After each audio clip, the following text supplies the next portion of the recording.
Hi, welcome back to our YouTube channel. ಇವತ್ತು dhaba style capsicum masala ಮಾಡ್ತಾ ಇದ್ದೀವಿ. ಇವಾಗ ಒಂದು ಬಾಣಲಿಗೆ ಸ್ವಲ್ಪ ಎಣ್ಣೆ ಹಾಕ್ಕೊಂಡು ಈರುಳ್ಳಿ ಮತ್ತು ಟೊಮೆಟೊ ಹಾಕ್ಕೊಂಡು ಚೆನ್ನಾಗಿ ಫ್ರೈ ಮಾಡ್ಕೋಬೇಕು. ಆಮೇಲೆ ಇದಕ್ಕೆ ಗೋಡಂಬಿ ಹಾಕ್ಕೋಬೇಕು. ಗೋಡಂಬಿ ಬೇಕು ಅಂದರೆ ಹಾಕ್ಕೋಬೋದು, ಇಲ್ಲ ಅಂದರೆ ಇಲ್ಲ, ಚೆನ್ನಾಗಿರುತ್ತೆ.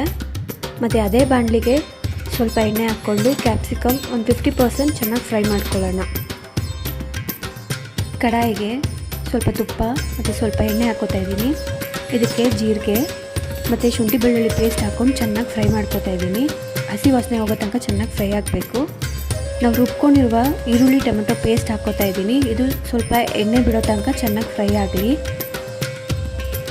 ಇದಕ್ಕೆ ಸ್ವಲ್ಪ ಅರಿಶಿನ ಪುಡಿ, ಖಾರದ ಪುಡಿ, ಧನಿಯಾ ಪುಡಿ ಹಾಕ್ಕೊಂಡು ಚೆನ್ನಾಗಿ ಮಿಕ್ಸ್ ಮಾಡ್ಕೋತಾ ಇದ್ದೀನಿ. ಜೊತೆಗೆ ಸ್ವಲ್ಪ ಗರಂ ಮಸಾಲ ಹಾಕ್ಕೊಂಡು ಮಸಾಲೆ ಜೊತೆ ಹೊಂದ್ಕೊಳ್ಳೋ ಥರ ಫ್ರೈ ಮಾಡ್ಕೋತಾ ಇದ್ದೀನಿ.